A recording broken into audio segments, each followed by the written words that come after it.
Пацо, много нервен матч. До финала на матча буквално 1-1. Независимо, че по-късно започнахме. Такъв мач до сега не съм виждал. Подценяване ли имаше много дъжд на финала на матча също?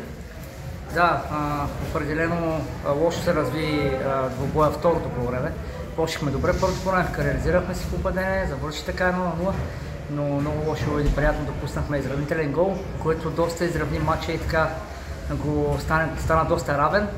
Съответно, после времето доста се влоши с дъжд и често си кажем, беше много измъчено. Добре, че нашия опитен нападател Иван Черлев успя да си изработи, да успее да я реализира и съответно така поведахме 2-1, поуспокоихме се и съвсем нормално вече после другите пазла, които има ситуации по-спокойно да се отворят, да се реализират. Така че радостна победа, трудна, определено, стабилен отбор са Секирово, играха добре, така че мога само да ги поздравя и така. Опита си каза думата според мен.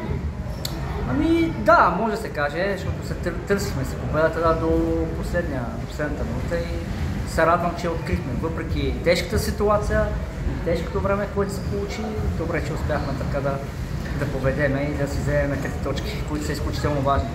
Предстои матч за купата на аматьорите. Зад тебе са аматьорската купа спечелена 2021. Има ли амбиция тази година за нещо повече?